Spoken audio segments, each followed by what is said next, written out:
untuk menghasilkan bunyi-bunyi bahasa yang mempunyai fungsi utama lain yang bersifat fisiologis. Misalnya, paru-paru untuk bernapas, lidah untuk mengucap, dan gigi untuk mengunyah. Namun, secara linguistik digunakan untuk menghasilkan bunyi bahasa ketika berujar.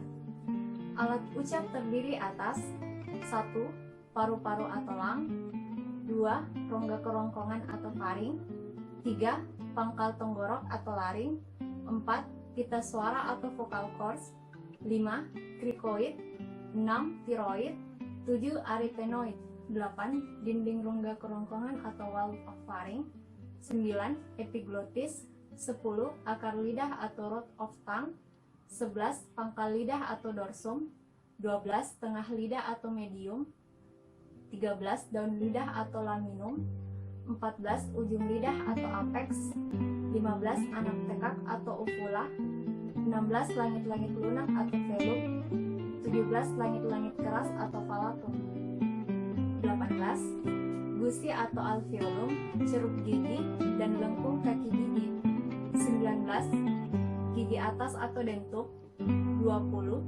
Gigi bawah atau dentum, 21. Bibir atas atau labium, 22.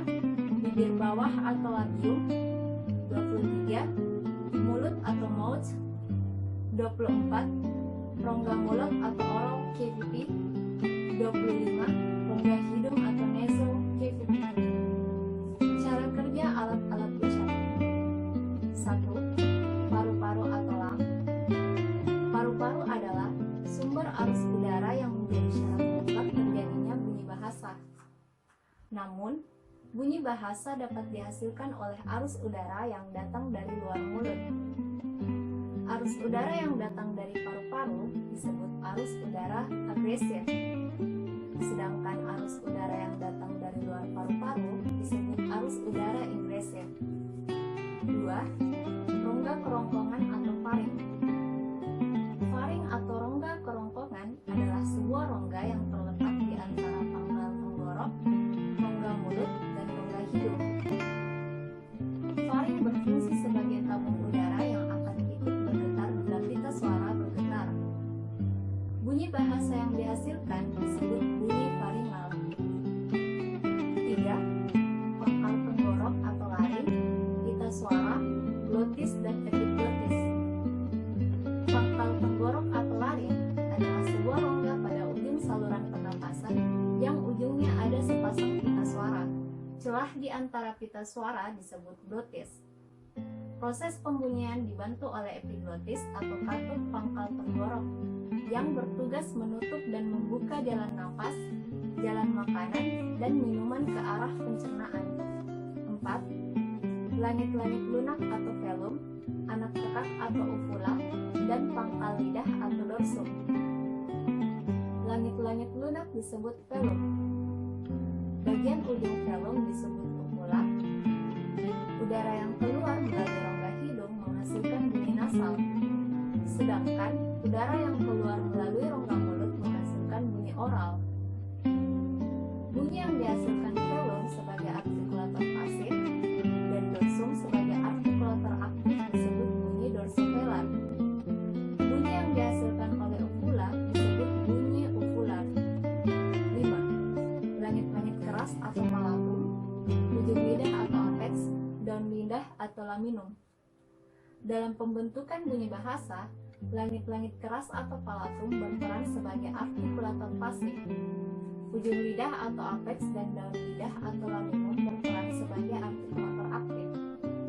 Bunyi bahasa yang dihasilkan oleh palatum dan apex disebut bunyi apikopalatal, sedangkan bunyi yang dihasilkan oleh palatum dan laminum disebut bunyi laminopalatal. 6. Ceruk gigi atau alveolum, ujung lidah atau apex, dan daun lidah atau laminum. Dalam pembentukan bunyi bahasa, alveolum sebagai artikulator pasif, apex dan laminum sebagai artikulator aktif. Bunyi yang dihasilkan oleh alveolum dan apex disebut bunyi apikoalveolar.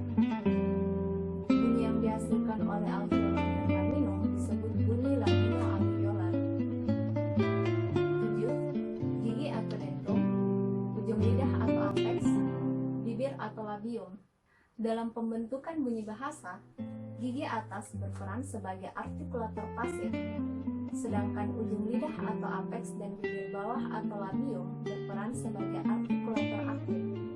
Bunyi yang dihasilkan oleh gigi atas dan ujung lidah atau apeks disebut bunyi apikodental. Bunyi yang dihasilkan oleh gigi atas dan bibir bawah disebut bunyi labiodental. Bunyi yang dihasilkan apeks sebagai artikulator aktif, gigi atas dan bibir bawah sebagai artikulator pasif disebut bunyi interdental. 8. Bibir bawah dan bibir atas. Dalam pembentukan bunyi bahasa, bibir atas menjadi artikulator pasif dan bibir bawah menjadi artikulator aktif. Bunyi yang dihasilkan disebut bunyi bilabial. Jika bibir bawah menjadi artikulator pasif, maka bunyi yang dihasilkan disebut bunyi labiodental. 9. Lidah atau tang. Lidah terbagi atas 4 bagian, yaitu ujung lidah atau apeks, daun lidah atau laminum, pangkal lidah atau dorsum, dan akar lidah atau rosum.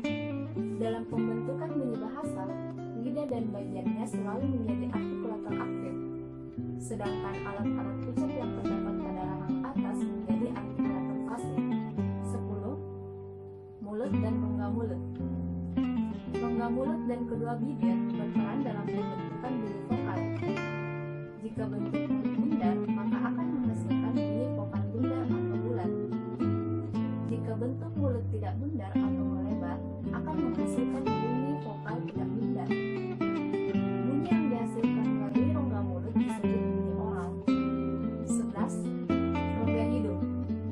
Bunyi bahasa yang dihasilkan melalui rongga hidung disebut bunyi nasal. Bunyi nasal dihasilkan dengan menutup rapat-rapat arus udara di rongga mulut dan menyalurkan keluar melalui rongga hidung. Bunyi nasal dalam bahasa Indonesia yaitu bunyi nasal bilabial, bunyi nasal apikoalveolar, bunyi nasal laminopalatal, dan bunyi nasal dorsovelar.